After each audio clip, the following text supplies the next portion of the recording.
Bismillahirrahmanirrahim. Assalamualaikum warahmatullahi wabarakatuh. Alhamdulillahirrabbilalamin. Allahumma sholli ala sayyidina Muhammadin wa ala alihi washabihi ajmain. Amma ba'du.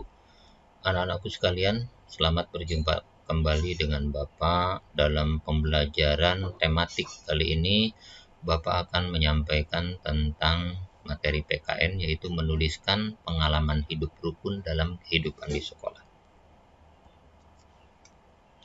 Anak-anakku sekalian, pengalaman hidup rukun di sekolah itu adalah sikap hidup saling menghormati, saling menghargai dan menyayangi sesama manusia yang ada di lingkungan sekolah tentunya. Kemudian dalam kaitannya dengan hidup rukun tentunya ada 3 hal yang berkaitan dengan tata kehidupan. Yang pertama, hidup rukun di rumah. Ini merupakan tatanan hidup pertama kali kita, ya, karena pertama kali kita merasakan hidup adalah di rumah. Yang kedua, hidup rukun di sekolah, dan yang ketiga, hidup rukun di masyarakat. Yang dimaksud dengan kehidupan rukun di sekolah itu artinya bahwa hidup saling menghormati, saling menghargai, serta menyayangi antar sesama manusia yang ada di lingkungan sekolah, terutama siswa dengan siswa. Juga termasuk siswa dengan guru, guru dengan siswa, guru dengan guru, bahkan seluruh yang ada di lingkungan sekolah, termasuk maintenance, ya, tata usaha, kemudian para pegawai, kemudian petugas perpustakaan dan kantin berada di situ. Itu ada dalam lingkungan sekolah.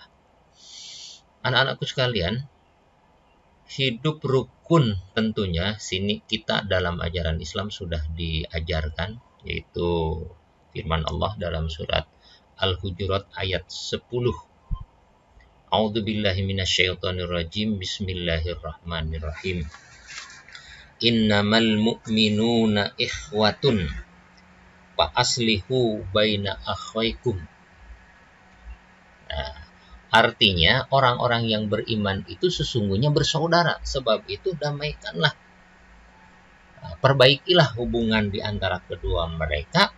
Wattaqullaha la'allakum turhamun. Bertakwalah kamu agar kamu mendapatkan rahmat dari Allah Subhanahu wa taala. Ini sudah jelas. Kita diperintahkan oleh Allah untuk senantiasa hidup damai, hidup dengan penuh kebaikan, hubungan kita supaya terjadi harmonis antara siswa dengan siswa, siswa dengan guru, guru dengan siswa, antara civitas semua kegiatan yang ada di sekolah. Anak-anakku sekalian,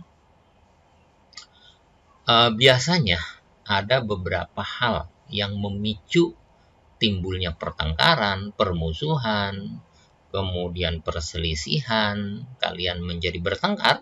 Itu biasanya pertama masalah agama. Ya, alhamdulillah kita di Islam terpadu ini agamanya sama, satu. Hanya saja perlu diketahui, agama itu kadang-kadang ada masalah perbedaan pendapat. Nah, ini juga sering memicu adanya pertengkaran di antara siswa, ya. Kalau untuk tingkat SD mungkin tidak terlalu, ya, tapi untuk tingkat SMA dan lain sebagainya, maka itu bisa memicu. Oleh karena itu kita harus bagaimana? Harus memiliki sikap saling menghormati, menghargai dengan perbedaan pendapat. Yang kedua, perbedaan suku bangsa. Ya, di antara kita itu ada yang suku Sunda, suku Jawa, kemudian dari Sumatera, ya, kemudian ada juga dari mana? Ya, dari suku-suku yang berbeda. Kemudian yang ketiga ada bahasa, ya, yang mencuat di kita, yang banyak sekali populer di kita. Bahasanya apa di lingkungan kita? Sunda, Jawa, ya, kemudian Batak. Nah, itu bisa saja terjadi adanya perselisihan di antara siswa, saling mengejek, ya, saling ya, bersenda gurau sampai akhirnya timbulnya pertengkaran. Ini yang harus diwaspadai. Sisi agama, suku bangsa, kemudian dari sisi bahasa. Berikutnya anak-anakku sekalian, kerukunan di sekolah sesungguhnya itu bisa diciptakan karena ada dua faktor. Yang pertama adanya kesamaan dari visi misi pendidikan itu sendiri. Di kita Islam terpadu, visinya membangun generasi robbani, ya, yaitu membangun generasi robbani, generasi yang penuh dengan pemahaman baik ilmu pengetahuan maupun teknologi. Itu kesamaan visi misi ini membentuk anggota keluarga yang ada di lingkungan sekolah, mereka menjadi seia sekata dalam bersikap sama-sama, mereka melangkah bersama meraih prestasi. Begitu saudara-saudara. Selanjutnya untuk yang kedua adanya kesamaan tujuan antar individu. Jadi antar pelajar yang datang dari rumah ke sekolah, ya baik dia sukunya apa, kemudian latar belakangnya, bahasanya apa, kalau sudah sampai di sekolah mereka punya satu tujuan, yaitu untuk belajar. Nah inilah yang dapat menciptakan adanya kerukunan, keharmonisan, ya, seia sekata di dalam melaksanakan kegiatan di sekolah, yaitu belajar bersama. Anak-anak sekalian, dilanjutkan dengan contoh. Nah, ada beberapa contoh kehidupan rukun di sekolah. Yang pertama, meminjamkan alat tulis kepada teman. Ini salah satu bentuk kerukunan akan timbul, ya, rasa penuh kasih sayang. Orang yang dipinjamkan itu akan merasa sangat berterima kasih. Dia ucapan dengan terima kasih, dengan bantuanmu alhamdulillah saya bisa mengikuti ulangan. Kemudian yang kedua, membantu menjelaskan kepada teman yang belum mengerti.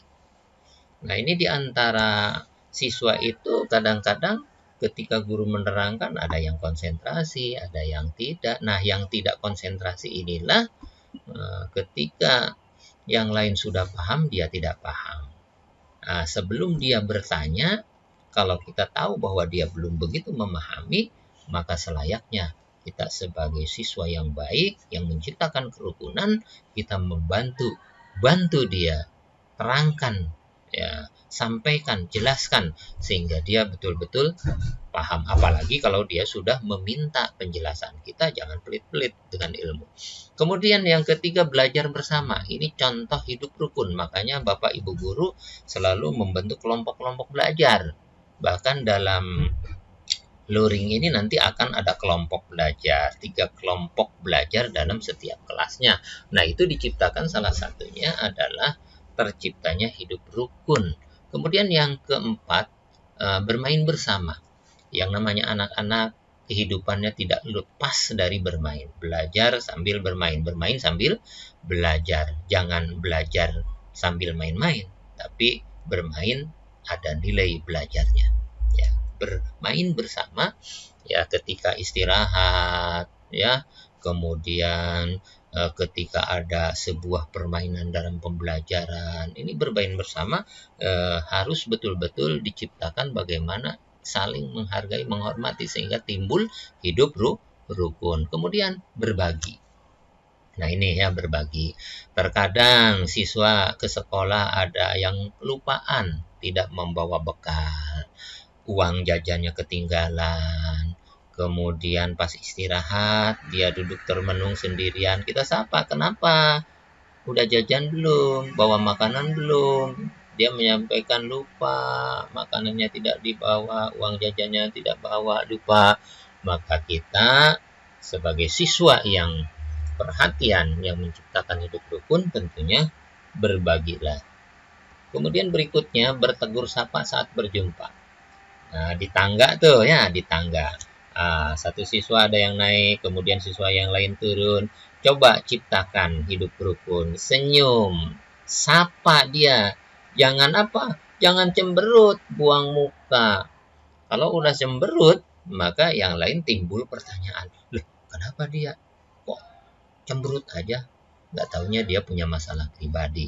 Nah, kita tanamkan bagaimana kita hidup rukun di sekolah, bertegur sapalah ketika kita berjumpa. Kemudian berikutnya, hormat dan patuh kepada guru. Ya Allah, ini salah satu ciri khas siswa. Kalau santri itu kita lihat bagaimana dia hormatnya kepada kiainya, kepada gurunya. Kita juga bisa sesungguhnya ya, seorang pelajar menghormati dengan gurunya. Ketemu, assalamualaikum, kemudian salim, kemudian cium tangan. Nah, itu etika kita bagaimana kita berjumpa dengan guru. Ada perintahnya kita laksanakan. Insya Allah guru memerintahkan, biasanya ada tugas-tugasnya. Kerjakan dengan penuh tanggung jawab karena sesungguhnya guru memberikan tugas dan lain sebagainya itu tidak bukan ya kecuali hanya untuk membentuk anaknya supaya memiliki kemampuan-kemampuan dan membawa kedewasaan dia, sesungguhnya seperti itu. Kemudian menjaga hubungan baik dengan sesama teman, dengan guru, dengan anggota keluarga yang ada di lingkungan sekolah itu, termasuk dengan kantin. Kemudian tidak saling mengejek. Nah, ini biasanya terjadi hidup tidak rukun, saling bertengkar. Kenapa? Mengejek. Tidak boleh mengejek. Sesungguhnya orang yang mengejek kepada orang lain, sesungguhnya dia adalah sudah menghinakan sang penciptanya, yaitu Allah Subhanahu wa Ta'ala. Karena kita semuanya diciptakan oleh Allah. Apalagi yang diejek adalah fisiknya. Ya Allah, tidak boleh.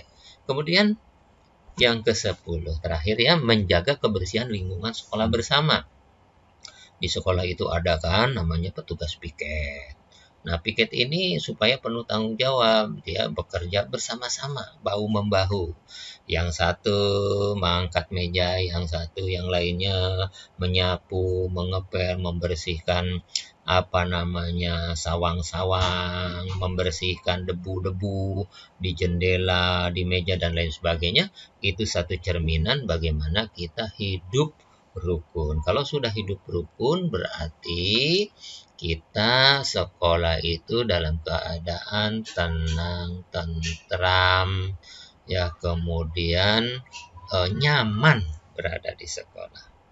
Itu ya anak-anak sekalian.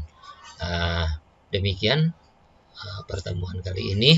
Mudah-mudahan kalian semuanya bisa menerapkan hidup rukun di sekolah sehingga kita semuanya bisa melaksanakan proses pembelajaran di sekolah dengan penuh penuh semangat, kemudian tenang, nyaman, damai, tidak ada hal-hal yang menyebabkan kita menjadi